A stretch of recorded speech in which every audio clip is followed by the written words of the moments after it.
Welcome back to Debut Writers, the podcast that guides first time authors from blank page to published book. I'm your host, Anne, and today we are closing out our editing series with an episode that pulls back the curtain on one of the most important questions a writer can ask. Would a publisher say yes to my manuscript? Mm, To help us a answer good one. that, to help us answer that, I'm joined by Ami McConnell, a veteran editor with more than 2 decades of experience in traditional publishing. Amy has served as a senior acquisitions editor at HarperCollins, editor-in-chief and vice president at Simon and Schuster's Howard Books, and has helped shape multiple New York Times bestsellers and award-winning titles. Amy is also the founder of WriterFest Nashville, which is actually how I know Amy. I got to present with Amy last year on an editing panel, actually. And I'm excited to say I was invited back. So I'll be there this November. And it's going to be so much fun. I'm actually talking about AI, which is going to be very interesting to see how that goes down. But so, Amy, let's start with your personal journey in the publishing industry, like how you got started and kind of how it all formed for you. Like this story. I like how it all started. So I thought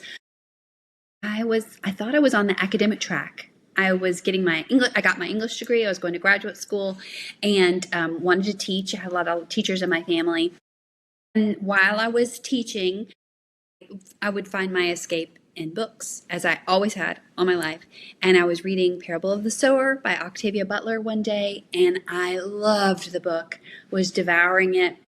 But I also was so upset for various reasons about the cover. There was something I didn't like about the cover, and there was a subplot that wasn't working for me, and I was just so passionately mad. I mean, that's the only way I can say it.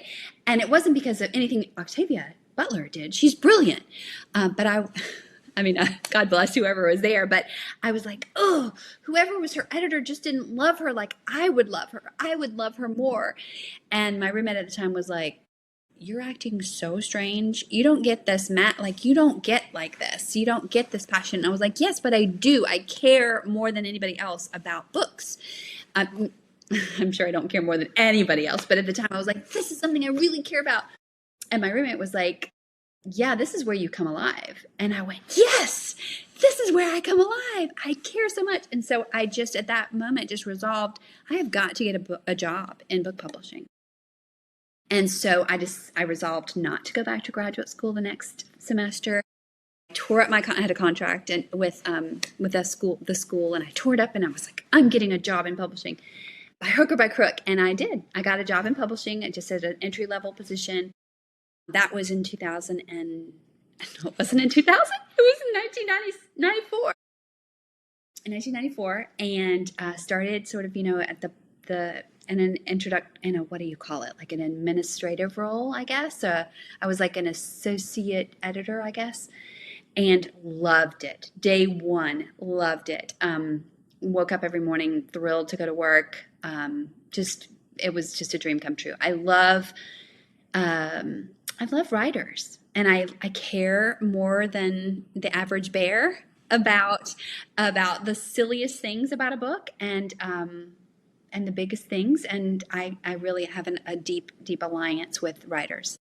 That was the inception of the career, and it's been, oh gosh, that's 94. I guess oh my God, just don't do the math. That's been a while. Well, I said a couple decades in the intro.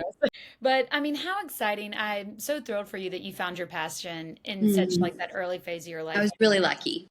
I feel like I'm kind of like running so far behind, being 40 and like just finding, I'm 41, just kidding. I'll get called out for that. But just like finding that passion for writing and reading and like then diving into the publishing industry. I had this dream of writing a book, and it just took forever to come to fruition because you're a mom too, like having young kids and being in that dark tunnel of raising children and devoting your life to them. And then when you come out the other side, it's like, oh, wait a minute. I forgot I had this dream for myself. Mm. When that finally came to fruition, I fell in love with the publishing world and all that it offered and all the knowledge that I gained by just kind of diving in and getting a job and being part of the publishing industry, it was like there was so much I wish I knew, which is, we talked about this before, kind of the inception of debut writers. It's all the stuff I didn't know as a debut writer that I'm trying to like bring out from behind the curtain so like the next person doesn't make all the mistakes I do. Well, I love that. I love that you're paying it forward that way and helping other people out. But I will say, I don't know if this is, I don't know if this will make you feel better or worse or whatever, but I feel like it's never the same industry twice. It's never, I never have the same day twice. I could do the exact same thing one day and then the next day be doing like almost the exact same assignment. And it's different because the industry is constantly shifting. The constituency, like the people we're marketing to, is constantly shifting. The zeitgeist is constantly shifting in terms of what's relevant and what's not relevant. Everything changes all the time. So as soon as you think you've got it figured out, it's still like, oh shoot, I don't know as much as I thought I did. But for those of us who are like perpetually curious and like things to be an adventure, like that's definitely the way I'm wired.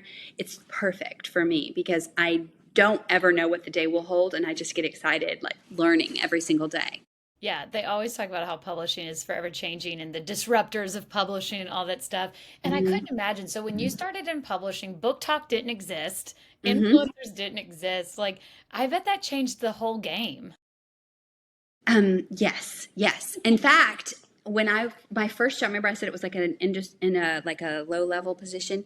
One of my jobs was I had to strip code out of manuscripts that came in. So they would come in like word perfect, and I would have to strip out all the word perfect coding so that we could put it into our proprietary software that would then be designed for book pages. I mean, I just like there's no such who even sees code except for coders now.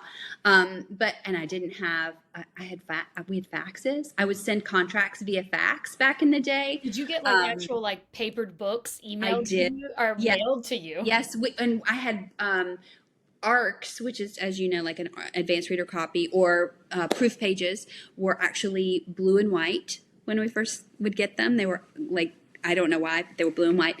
There were so many things have been different, but and those are fun little historical details that I like cherish a little bit in my mind. But it's just evidence, I think, that things are always changing. Yesterday, I was in a meeting with at HarperCollins with an author and a whole team, and they were talking about the marketing plan for one of the new book that we have coming out, and we were going through the marketing plan, and the marketer was just rolling through, and she was probably 30, and she was like, and then we're going to do this and that and the other. And I was like, I don't know what two of these things are. Like, I literally don't know. And she was Are like, you speaking oh, English? I mean, no, she was definitely speaking English.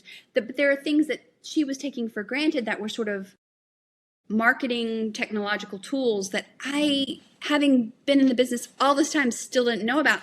But that's fun. Like, it's fun to learn. So she pulled it up and was showing me all the applications that it had that would only be known to somebody who was very, very inside. And I was like, you can pay for that? Like, that's awesome. Just, I don't know why I'm bringing that up, except for just to say that things are always changing all the time and there's always something new to learn. Yes. Okay, so with your background in publishing, this series we're talking about editing and getting that manuscript ready for an agent, ready to send to a publisher, ready to self-publish, all the different ways. So in your time kind of working in that space, what were some key things that you looked for when deciding whether or not a manuscript was worth saying yes to, or like things that you saw repeatedly that would prevent an author kind of getting that yes from a publisher or an agent? Hmm. Okay, well, at the risk of being making this answer too long, I want to say that there are two pieces to that. One is the manuscript readiness, and one is the author readiness. Yes. A manuscript can be sparkling clean ready, and the author may not be ready yet. So for me to see a sparkling clean, perfectly ready manuscript as an editor, I'm going to put the author aside.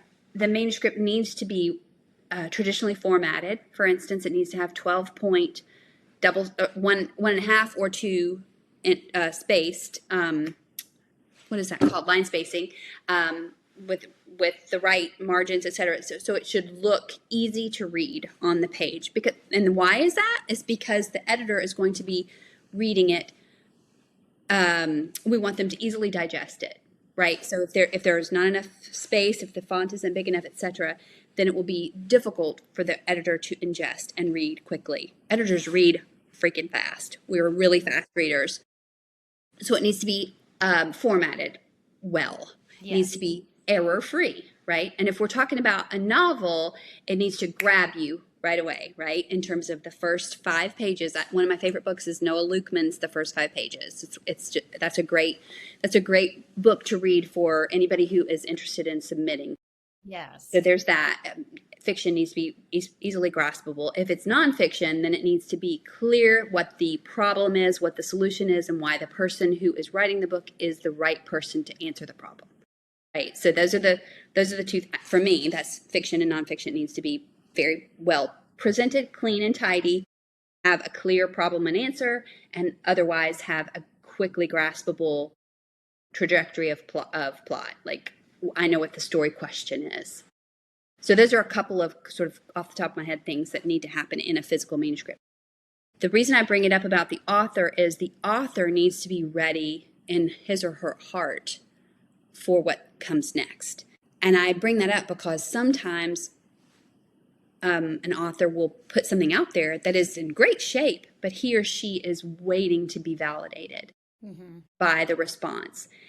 And I mean, I have empathy for that, but at the same time, this is not going to be a validating process necessarily. No. The next step of this is going to be just work like the rest of it. You're just looking for the right fit. That doesn't mean you are going to be made whole when somebody does say yes. It doesn't mean you're going to be even done when somebody says yes, because really you're in for even more labor is the truth of it. It is what you're looking for is somebody who is a good complement to you, someone who is a energetically and chemically, like emotionally, a good fit for you. And that's I don't know how to define that. I mean, it's sort of magical, but it's not when someone says yes, you won the lottery. Somebody will say yes, and they may not be a good fit for you. So I would just really want to bring up that second thing is like a yes is not necessarily good. What you're looking for is the right fit. Yeah. And if I may just predicting your next question is like, what is the editor need to say yes? That editor really wants to say yes, but their job is to say no. In a way, like there's like 50 things coming at them every day, and they have to say no, but they really want to say yes. So they're going to have to say no a lot. And it's not fun to say no because you really want to say yes, but you have to say no all day long. So what the editor is looking for is very individual to that person. They have probably already told you in some form. They're probably online somewhere saying what they're looking for. If you can, do a little research and find out who is looking for what you've got. His heart is to say yes, but they're going to have to say no a lot. Don't take it personal. Don't take it personally. What would you say are kind of the top 3 or top 5 reasons someone does say no? Like it's an immediate, like you see it and you're like, okay, that's a no. First, we already have something like that. That's the biggest one. It's like, I already have an alphabet children's book. I already have a book where a 20-year-old brown-eyed beauty comes home to her small town and meets a cowboy. Like there's already, everyone already has that story.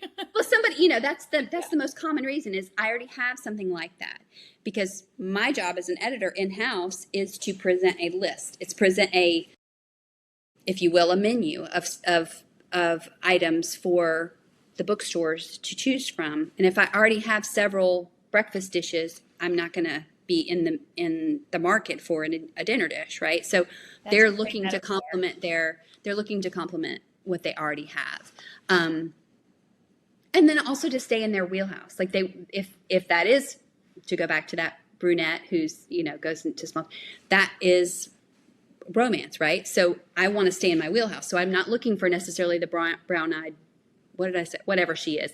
I'm looking for something that doesn't have a cowboy in it. Instead, it has something different, but not sci-fi because my lane is this. So you're looking for things that are different but adjacent to what you do, and that will enhance your, as an editor, enhance your personal portfolio. Yeah. Oh, that's such good advice because I feel like as a writer, when I write my story, I'm like, there's no other story like this, you know? And I remember when I wrote A Lost Woman, I was like, there's really no other story like this. Like, I've never read a story like this. It's a really traumatic story about the cycle of violence and breaking it. It really pulls on my mental health background the most out of all of my books. And I remember a literary agent sending back, she was like, I really enjoyed the book. I enjoyed the writing, but like, I already have something very similar. And I was like, what? No way.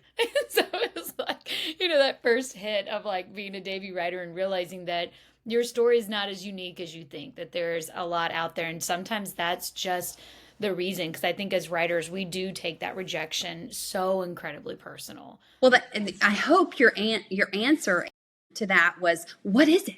What is that you've got like it? Because you kind of want to know, right? Yeah. No, I always like I've been told, and only recently by a friend of mine who's an agent, she told me, she goes, no, like I would prefer, like if I'm giving you very clear feedback, like it's not just a form rejection, I'd appreciate you to acknowledge and thank me for that because I did take the time to send that to you. And I'm like, I was always told I'm not allowed to talk to you. Like I'm not allowed to respond or send anything back. It literally comes in a do not respond email. So it's like, because they're sending it through Query Manager now. So it's like, she was like, oh, I didn't even think about that. Because she was like, I would have liked a response. And I'm like, I'm sorry, I couldn't. As an Yeah, as an editor, I can say I agree. Like once you do invest your time in that, it's like, oh, I want to at least be friends, even if I can't say yes to you. I still want to acknowledge the fact that I've read your material and now I know a little bit about you and I appreciate you for where you are. Yeah, I agree. So, what are some really like common mistakes you would see in a submission that just shows you the manuscript itself is not ready? So, like basically things that as a writer starts going through that editing process that we need to make sure that we're looking at. The formatting is something that I think a lot of authors don't even think about, but it's so important. But like, what else in there kind of clues you in that like this is just not ready for a publisher yet? Yeah.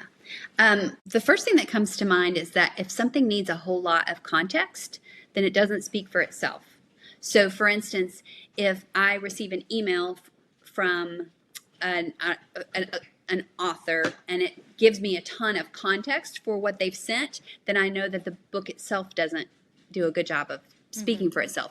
I like to think of a book or manuscript as being a message in a bottle or a fragrance in a bottle or something in a bottle that should work on its own. It speaks for itself. So because it will arrive somewhere without accompaniment, right?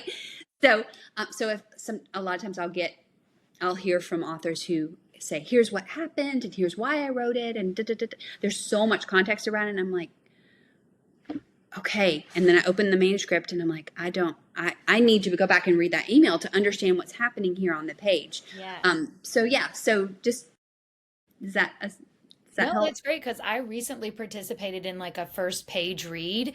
And so I read anonymously like five first pages of five different novels. And there were some in just 300 words where I knew that it was a thriller because it's this thriller community I'm part of.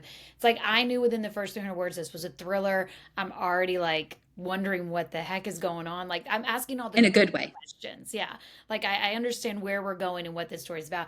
Whereas some, I was like, without any back matter, I'm completely lost. Like I have no idea. Is this a romance? Like one of them even read more romance than thriller. And I was like, I hear that response so much from agents too, is that if you're querying a thriller or a romance and your first couple of pages don't match the tone and you can't pick up on that as the genre, that's a really big problem too. Mm-hmm. Yeah. Yeah. And so now you've kind of shifted out of working with just fully in traditional publishing and you've started this amazing event, WriterFest. So how did you come to wanting to start WriterFest, and give us a little bit more background onto what is involved with that? Okay. I'd love to. So when I was in-house, one of the things, so can you tell I'm an extrovert? Yeah, no. I'm an extrovert. So I was one of the few, I am like that rare bird who is an editor, but also loves to be around people and loves to go to events and go to Yes. parties and all that those things. So I was always the go-to girl to send to conferences to speak or to be on panels or to do pitch sessions, etc. I just love that. So I would go, I would kind of like even it's July right now as we're taping this. So in July, I would be planning for my next July. Like, oh, here's where I'm going to go next July. Here's where I'm going to go next.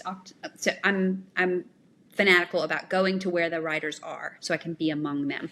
I always learn so much there. I feel like it's the best kind of summer camp. Even if it's in November, it's just like the best. You go and you kind of bond with these people who have so much in common with you. I would go to romance stuff. I'd go to any writer conference I love to go to. But that meant I went to a lot of them. And so I kind of figured out what were my favorites and which aspects of it did I love and which parts were kind of a pain and which kinds did I feel like maybe I could have improved on. And I love to hostess. I've been So to one of your parties. They're you, great. thank you. Thank you. Oh, yeah. Yeah, you have. Okay, I remember now. So let's see. So fast forward to about 2014, and I was at Harper, and I had the idea to do this thing, WriterFest, which is now WriterFest. But it took a little while to kind of get it going. At first, we had lots of we had grand plans for how we would build it out, but it actually turned out better than I could have hoped, if I'm being honest. But the first time we did it was in 2018, and we decided to bring in writers of book, song, and film as a way to break down the barriers. One of the things that I didn't enjoy about conferences was how they were elbows out. That's what I call it, like elbows out. Like, well, I've already, people would be like, oh, well, yeah, I need to Yes, hang the out with publishing people. world is very snobby. Well, people can be that way, and Yeah.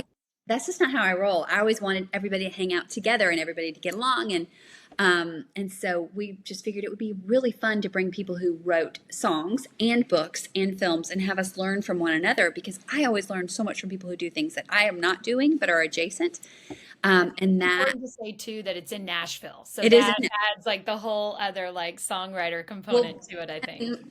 in Nashville, like you can't yeah, there are a lot of us. There are a lot of writers, especially songwriters, and so from the start, that's the way we've done it. And people liked it. They said, "This is really weird and amazing. I'm learning so much." And so yeah, so the first year was 2018. In fact, like I think you can see the poster on my wall over there. That's the first year that we did it. And we've just been going strong ever since. It's just my favorite party of the year. It's something I look forward to. And yeah, so we've grown quite a bit. There are, I'll say it this way, there are 3 keynotes.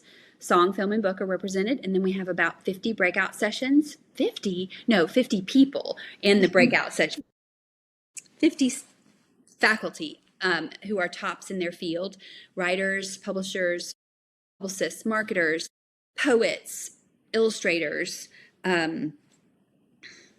editors, literary agents, managers, all the people who help Marketers make. too. I met a Yes, wonderful marketer last time, and I was like, she's like the golden goose of marketing in books. I don't know which one that was because there were multiple marketers there. And people come from all over the world. It's our little, Nashville's a big little town, but we have people come from New York and LA, and we have people from Europe and Canada and Mexico. So it's become a really fun thing to look forward to, and I think people put it on their calendar and buy tickets way in advance because they know it's going to be fun, and it usually sells out. So Yes, and it really is a great event. It's such a fabulous networking event too, because again, you get to meet so many writers, but then I also got to meet so many professionals in the space. And then it was really cool, like meeting the songwriters, and we even there was another girl there that was talking about script writing, that she actually started writing books. It didn't work out for her, so she started writing scripts, and that's where she found like her space. yeah, And so there is kind of this woven crossover between all of those. So I really like that Writer Fest celebrates that. That's really Thank awesome. you. Well, I'm kind of I don't know if this is common or not, but when I was in house, I would see a movie and I would be like, ooh, let's get the rights to that IP and turn it into a novel. Or I would like love a song on the radio and I go, ooh, let's get the rights to that IP and turn it into a book. And so I was just sort of I was used to thinking that way. Maybe it's not as uncommon as I'm making it out to be, but my brain always thinks, ooh, that intellectual property has multiple uses. And so I just come to the party with that mentality. And a lot of people think I'm stuck in my lane, and nobody's stuck. Look, Yeah. if you've got a good idea, we can figure out a way to make it into another new iteration of that. And so there have been a lot of stories of that coming out of WriterFest where people go, I got a book deal. We're making my book into a film where, it goes all the different ways. So that's really fun.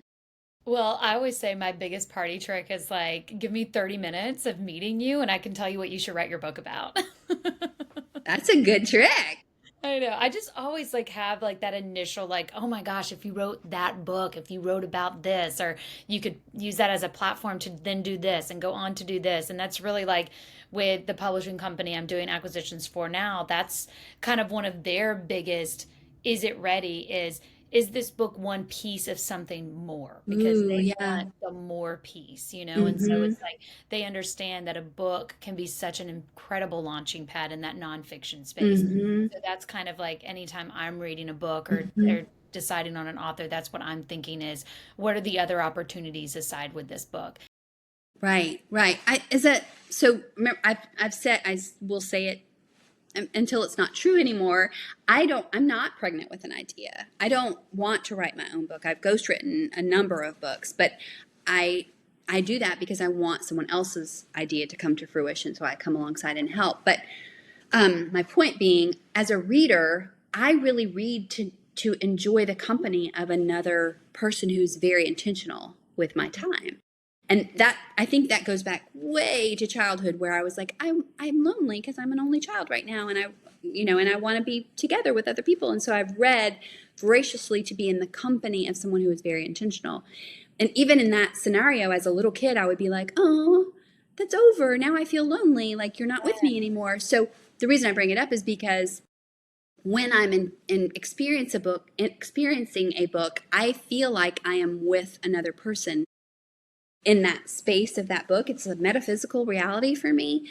And a lot of times why people need a book is because they can't be everywhere. They want to be everywhere, but they can't possibly be everywhere. That's true of a cookbook author, right? A cookbook author who's like, you should enjoy this yummy food that I know how to make, but I can't be in your kitchen. So here, let me share my cookbook with you. It's true of a storyteller who wants to tell the story of growing up and how quaint it was to grow up in as a beekeeper's daughter or whatever. So you really want to share that, but you can't be with everybody. So you write it down and you share it. Or if you're, a pro at coding and you want to write a book about coding so that you can share it with someone and you don't have to be with those people, you can go speak to them and they can take the book and go home with it and figure it out. And so, yeah, so the reason I'll circle back to it is to say, like, that book should be a self-contained experience of your wisdom or your presence. Yes, I always say that like coming from that writer side, there's a little piece of me in everything, especially the main character, and I think when you are, and I take that when I'm reading a book, like I feel like I'm kind of always reading a piece of that author. And I really equate it to if you see an actor like Ryan Reynolds and he plays all these different characters, but there's certain mannerisms that he takes to every character. You're like, okay, that's the real him. That's like a real mannerism that he has. And I Mm-hmm. feel like an author is like that. They'll write Mm-hmm. multiple books, but there's certain stuff in every book. And it's Yeah. like all my books are set at Lake Martin, and it's where my in-laws live, and we spend the summers up there, and it's just so incredibly inspirational. And so of course I write dark thrillers, so it's funny that I like go to this beautiful place and then I write these dark stories. Yeah. Yeah.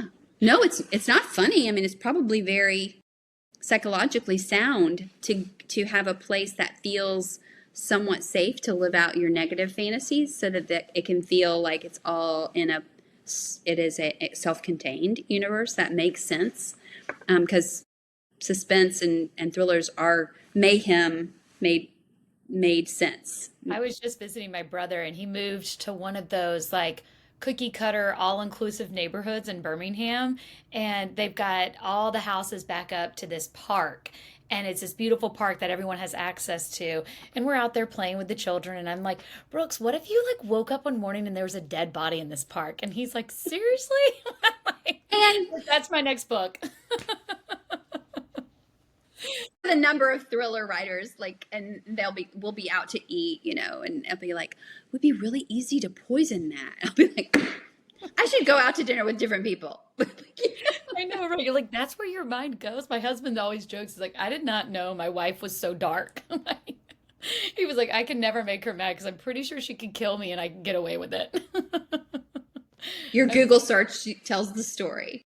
I know, right? I love, there's one meme where it's like the Department of Defense or whoever, Big Brother that monitors all of our search engines and stuff like that. They're like, they're searching different types of guns. They're searching the layout of the White House. Like, we need to flag this person. Oh, just kidding. They searched up 100 different ways to say the word said. It's just a writer.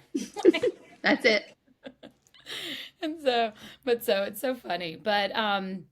So yeah, so what advice would you have for debut writers they've just finished their first draft? Kind of like, what would you say are the most important steps to take before you really venture out into wanting to get the seen by a publisher? I love this question. I want to meet them all. I want to meet all the writers and talk to them all one-on-one and find out what they're all working on. But I know that's not realistic. So I'll put myself in the bottle. I'll put myself in the message in the bottle. I think probably the biggest advice is just like to believe in yourself. Like, if you finished a story, that's a huge accomplishment. What you've done is enormous. Congratulations, and like own it and also share it.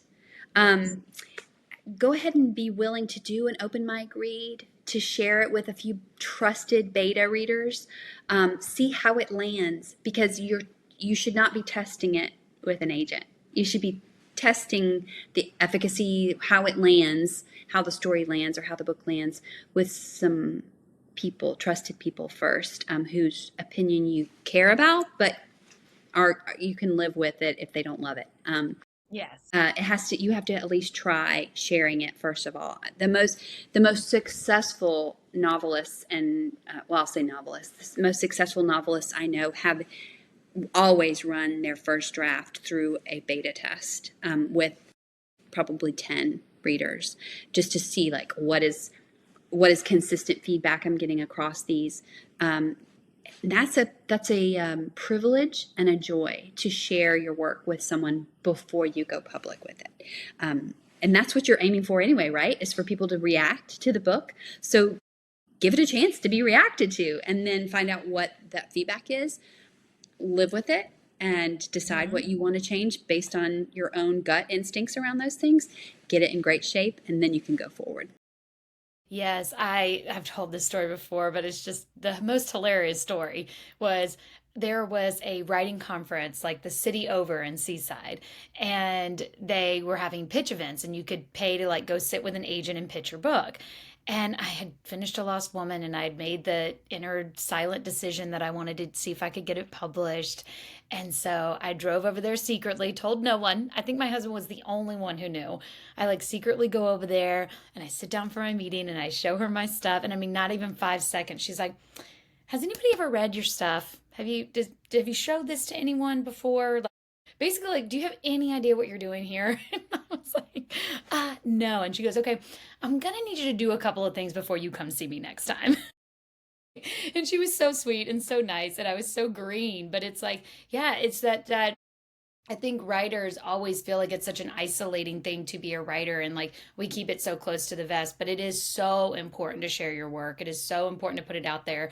And especially when you think like when it gets published, hopefully thousands of people are reading your book and you want it to resonate with them. And so if you can't get it to resonate with 10 people, then you need to kind of go back to the drawing board and see where it's falling down. For me, I think my beta readers are always coming back and being like, and I got tired here. I don't want to hear any more description about that. And I'm like, okay, we're moving on then. Mm-hmm, mm-hmm, mm-hmm, Yeah, there was one author that I worked with. This has been years ago, but it was such an important moment for me as an editor. She made a living as a writer. She was a best-selling writer. I don't know where she went now, but um, I remember her turning in a manuscript. She was like, I don't really like writing. I just really like having written. And and That's interesting. I was like, this is interesting. And the reason I bring it up is because she had sort of accidentally started making her living as a writer. Not accidentally, but I mean, it sort of fell into her lap. But she didn't love it anymore. And so I just, like A if lot you of work to not love it. if you right if you're reluctant to share what you've written, or if it feels really vulnerable, I mean, for the first time, maybe, or the second time, maybe that's okay, just you have to push through that. But you got to get used to it. Like, you've got to get used to, like, that feeling of, like, okay, this is all par for the course for me to get feedback on the book, because ultimately that's your job, is to write stuff, and then people are going to react to it. So yeah, I don't mean that to be condescending at all to anybody. I just mean, like, if you don't, you're going to be vulnerable all the time if you're a Yeah. writer, because your Yeah. work is constantly being interacted with, and people will criticize it. People criticize everything. I didn't feel like a true writer until I got my first one-star review. And then I was like, yes. There you go. Somebody I Yes. did not know read the book and like generally probably gave honest feedback. And that it was this book was depressing from beginning to end. And I was like, yeah, it is. It's like I think you True picked up the story. wrong book. But I think I misrepresented the book to you or something because yeah, I mean that's basically like it's a really, really hard read. And I also look back too and I think now that I know what I know, I can see why it received so many rejections. I mean, it was one of those things where it's like when I actually finally got the yes email, I was just like, at that point, every email was a no. And I was just like, oh, I'll open it up and get another no today. And I was like, oh, wait a minute. That's not enough. It's like, you like as a writer, you really have to develop that thick skin if you're going to be in the query trenches because it takes a lot of time to really kind of go through all that and find that what you said is that right fit. Because again, it's not just the writing, it's also the author. And sometimes I'm meeting with authors and I've, read a book proposal or I've read a couple pages and I'm like, okay, so I read the first couple of pages. I'm intrigued. Your writing's good. But before I even spend any more time on this, do I like you? Do we Or fit? do we fit? Yeah, Right. are we Hmm. going to work together good? Because I think that is like how you said, having that author piece is so important. And a lot of authors don't realize that going in the going into the publishing world too. They think it's just all their writing.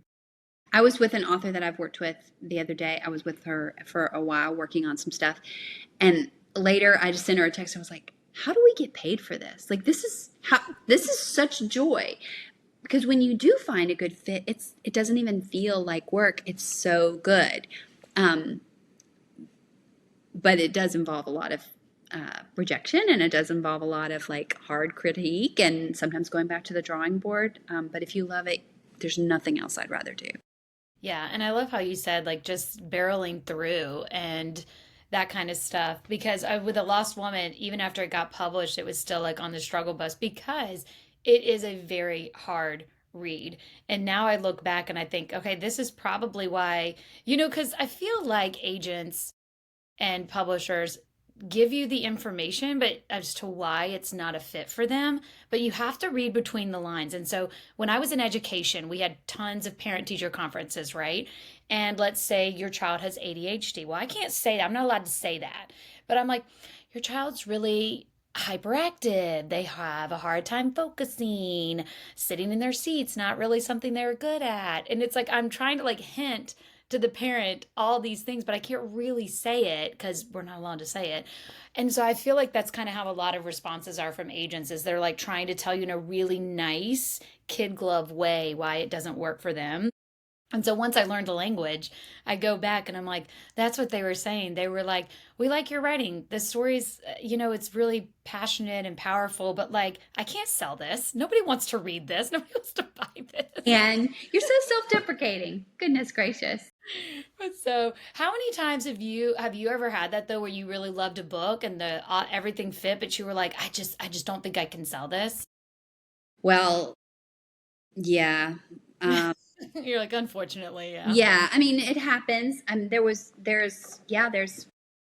the big one. I mean, there's one that I just am kills me that I was not able to make it work, but it got self-published. So it's out there doing its own thing, finding its own audience, and so I'm happy about that. And I just, I figure what's meant to be will be. And I've also published books before that I'm like, what was I thinking? Like that was not a Like good. dating an ex-boyfriend, you're like, Yeah. what was that? and, Whoa.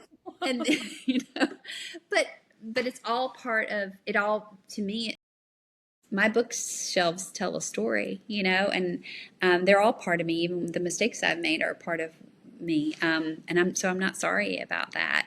Even the books that aren't on my shelf that got away, etc. I can still remember this one that I made a huge offer on that got away, and then later I ended up being the publisher for that same author somewhere else. So sometimes, sometimes what meant is meant to be that it doesn't happen, and you're like, oh well, what was meant to be will be, and then later you're, oh, it was a timing thing. It was a timing for me thing, or it was a timing for them thing. So I just try to just take every day as it comes and just go, I'm excited about the work that I do. I'm grateful that I get to do it, and hopefully it will affect people's lives in a positive way when the book is opened somewhere out there that I may never see. Yeah. Well, Amy, thank you so much. This has been so incredible having you on the podcast And and you, talking. And I definitely plan on inviting you back at some good. point for sure, because this was so great.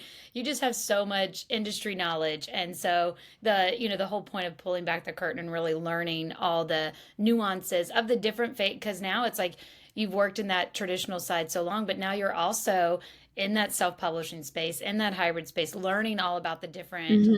pros and cons, and that's kind of what we lead into with our next season is the pathways in Good. publishing. So stay That'd be tuned. great. Yes. Make Well, sure. I encourage everybody who's watching, come to WriterFest. Tickets Yes. are on sale now. We haven't announced our keynote. We have always have three keynotes, and so, but just for people who are watching, I will tell you that John T. Edge is going to be one of our keynotes. John T. Edge, who is the host of True South, which is on the Disney Channel, Hulu, and ESPN. Ooh, that's so He's exciting. a food writer. He's written for the New York Times. He's a columnist with Garden and Gun, and he has a new book coming out this fall. So he'll be one of our keynotes. Much more to come, but you can check us out at writerfestnashville.com.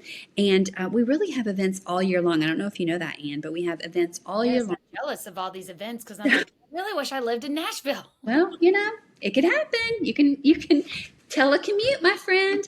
I know, But yeah, right? so check us out and join our newsletter so you can stay up to date with all those things, or just follow us on Instagram at WriterFest Nashville.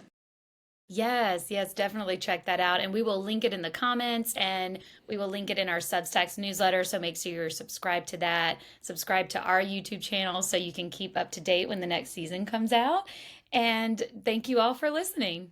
Thanks, And you thank you, guys. Amy, for being here. I can't wait to see you in November. Yes, so excited.